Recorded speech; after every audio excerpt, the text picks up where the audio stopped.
पूर्णिया के रणभूमि मैदान में अखिल भारतवर्षीय यादव महासभा का शताब्दी समारोह बड़े ही धूमधाम के साथ संपन्न हुआ।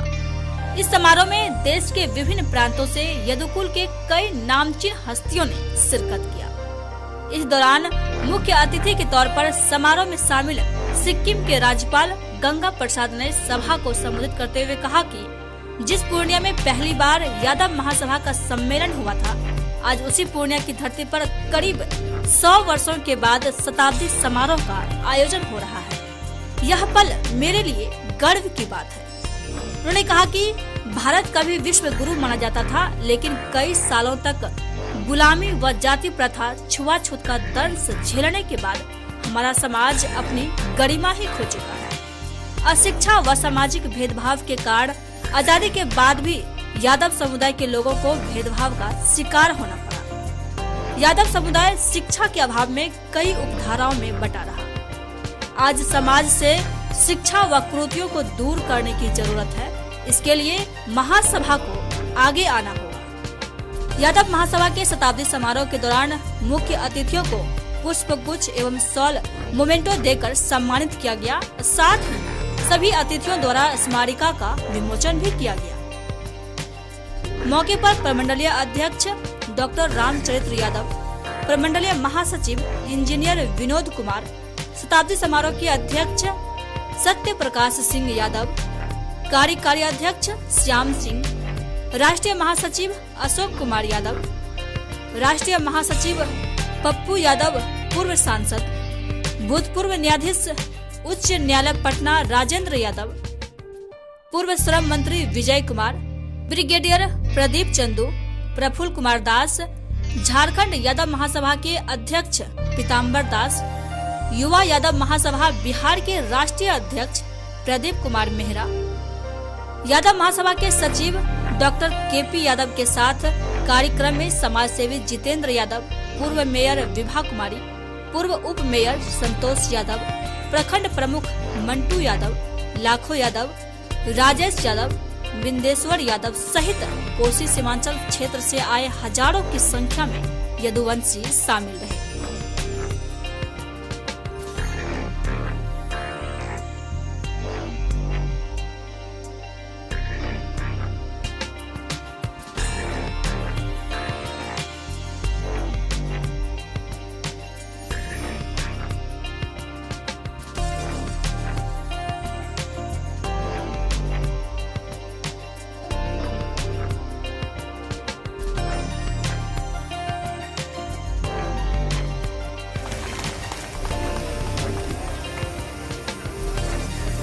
जीवंत हो, जो लगभग करोड़ों लोगों के लिए काम कर रहा है, ये साधारण बात नहीं है। राजेंद्र बाबू पटना उच्च न्यायालय के अधिकार प्राप्त न्यायाधीश हैं और वर्तमान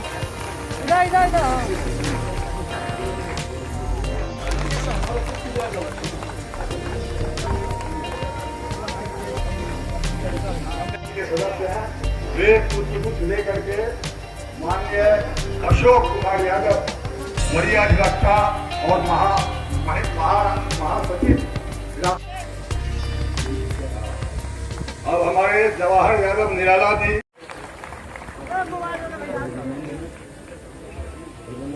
काल में धार्मिक स्तर भी देश में बहुत मानी स्थिति खराब थी। सामाजिक स्तर पर तो देश की हालत बहुत गई गुजरी थी। ऊंच नीच और छुआछूत का भेदभाव बहुत गहरा था। अपने को ऊंच नीति मानने वाले लोग कमजोर और निम्न जाति के लोगों से घृणा की हद तक भेदभाव करते थे। उनके उठना बैठना व स्पर्श करना तो दूर, उनकी परछाई से परहेज तक करते थे। बड़ा दयनीय स्थिति थी उस समय। और खास करके जो जातियां, निम्न जातियां, पिछड़ी जातियां, अति पिछड़े लोग, इनके साथ बड़ा भेदभाव किया जाता था। यदि किसी अछूत की परछाई गलती से भी पड़ जाए तो उसके साथ बड़ा दुर्व्यवहार किया जाता था। इस प्रकार की स्थिति थी। इस संदर्भ में यादव की सामाजिक स्थिति भी उस समय बहुत अच्छी नहीं रह गई थी। शिक्षा के अभाव में अपने को उन्हें शाखा प्रशाखाओं में बटा हुआ था। अलग अलग क्षेत्रों में आकर के एक ही शहर में बसे विभिन्न शाखाओं के लोगों में रोटी बेटी का संबंध होना तो दूर की बात थी, वो एक पंगत में पड़े इतनी स्थिति थी, एक पंगत में बैठ कर खाना तक नहीं खाते थे। बड़ी मैंने भेदभाव काफी था आपस का।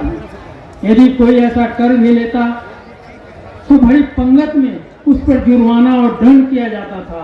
इस प्रकार अज्ञानता और शिक्षा का हीन लोगों के अंदर आसपास तक ही सीमित थी। सोने की चिड़िया कहे जाने वाले भारत की दुर्दशा थी। अब हमें फिर से मिलजुल कर भारत को विश्व का गुरु बनाना है। इसके लिए सबों को कार्य करना है। भारत कभी संसार में इसकी पहचान थी। संसार में भारत को सभी लोग भारत को एक गुरु के रूप में मानते थे और इस रूप में मानते थे। हर क्षेत्र में भारत आगे था। ज्ञान विज्ञान के क्षेत्र में, कृषि के क्षेत्र में, उद्योग के क्षेत्र में सब कुछ सीखने के लिए भारत आया करते थे। लेकिन काफी अर्से तक गुलाम रहने के कारण हमारा सभी कुशल बने और कौशल हुनर इन सभी को समाप्त किया गया था। आज हम आजाद देश के वासी हैं। हमें इसके लिए आगे बढ़ना है और भारत को आत्मनिर्भर बनाना है।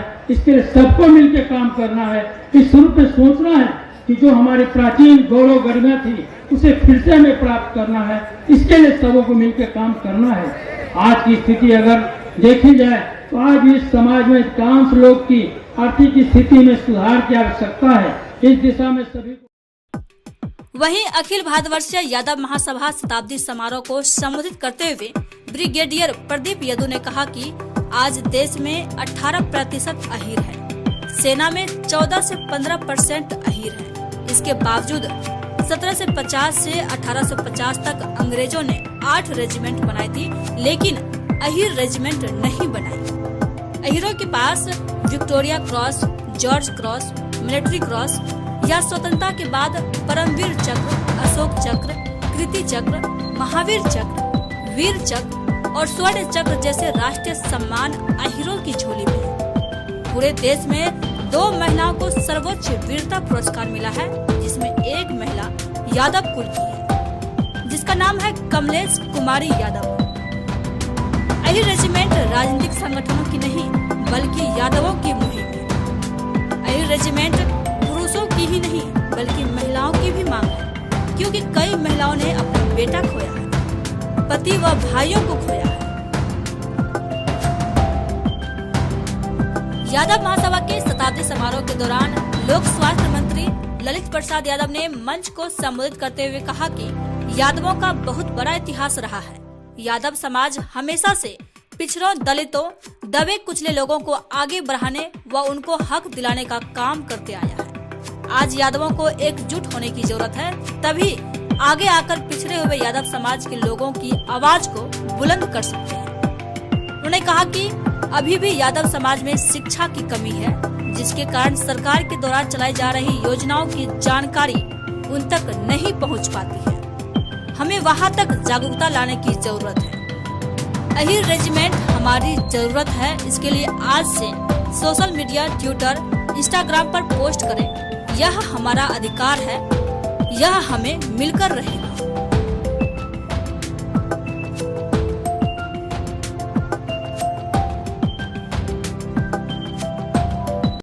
रेजिमेंट के लिए सबका कहना है कि हम जंगला गए थे। अहीर रेजिमेंट में सदन में 5 बार रहा हूं तो मैं वहां देखता रहता हूं कि क्या ये लोग करते हैं। जो अहीर रेजिमेंट की भावना है, संपूर्ण देश को यदि सोशल मीडिया पर आप है ना, है या नहीं? सबके हाथ में फोन है। आधा घंटा एक अच्छा काम करिए। जस्टिस फॉर अहीर रेजिमेंट का एक कॉलम बनाइए। पूरे भारत के जितने यादव के यूथ और यादव हैं, जस्टिस फॉर अहीर रेजिमेंट की शुरुआत करिए। इतना सोशल मीडिया पर उसको चलाइए कि नरेंद्र मोदी पागल हो जाए कि हमें यह देना है।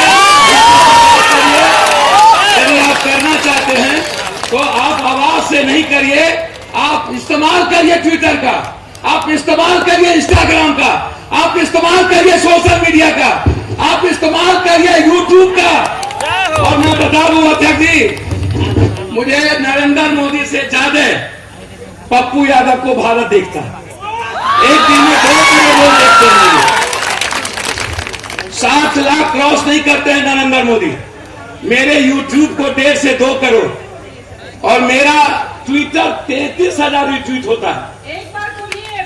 इसीलिए सोशल मीडिया तैयार है आप लोग, चेंज फॉर तैयार है, justice for regiment, high regiment तैयार है। शुरू कीजिए, अभी से डालिए और शुरू करिए और सोशल मीडिया के तरफ से इतना करिए कि पूरा भारत नंबर 1 ट्रेंड कर जाए। हाई रेजिमेंट में डालता हूं, मैं ट्वीट करता हूं, आप लोग रीट्वीट करिए उसको। आपने महामहिम जी की बातें सुनी, पप्पू यादव जी की बात सुनी। मैं ब्रिगेडियर प्रदीप यादव रायपुर छत्तीसगढ़ से आया हूँ। मुझे गर्व है, मैंने 5 लड़ाइयों में हिस्सा लिया है, चाहे वो श्रीलंका की लड़ाई हो, सियाचिन ग्लेशियर हो, जम्मू एंड कश्मीर हो, उल्फा के खिलाफ असम में हो या कारगिल में हो, जहां मुझे गोली लगी और वीरता पुरस्कार मिला।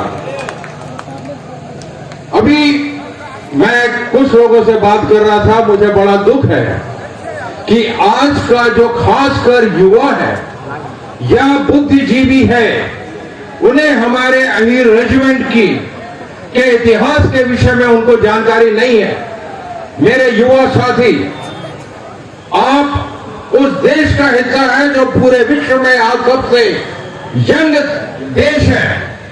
मैं आपसे पूछना चाहता हूं, मुझे सच सच बताइए, क्या आपको अहीर रेजिमेंट की जानकारी है, उसके इतिहास की जारी है? कितने लोगों को जानकारी नहीं है? हाथ उठाए ईमानदारी से। बहुत अच्छा। मैं आपको बताना चाहता हूं, अहीर रेजिमेंट क्यों नहीं बनी, इसके लिए आपको 1857 जो गदर की पहली लड़ाई, उसके बाद स्वतंत्रता के पहले विश्व युद्ध 1, विश्व युद्ध 2 और स्वतंत्रता के बाद हमारी अहीर रेजिमेंट क्यों नहीं बनी? आपको पता है आज देश में 18% अहीर हैं। देश की जनसंख्या का सेना में 14 से 15% अहीर हैं। 1750 से 1850 तक अंग्रेजों ने 8 रेजिमेंट बनाई थी, जिसमें मद्रास थी, मराठा थी, राजपूत थी, राजपूताना रेफाल थी, जाट थी, सिख थी, डोगरा थी, कुमाऊं थी, लेकिन अहीर रेजिमेंट नहीं बनाई। मेरा इसका ऊपर एक 26 मिनट का वीडियो है, मैंने सच्चिदानंद जी आपको भेजा था, गुड़ेलाल जी आपको भेजा था। क्या आपने वो वीडियो देखा है? अगर नहीं देखा, आप गुड़ेलाल जी के पास वो है, प्रांत के अध्यक्ष सच्चिदानंद जी के पास है, और जो अहीर रेजिमेंट के हमारे भवन है, मैं इनको भेजूंगा। आप वो वीडियो देखिए। मेरे को किसी पद की लालसा नहीं है, मेरा मान सम्मान ये मेरे मेडल है।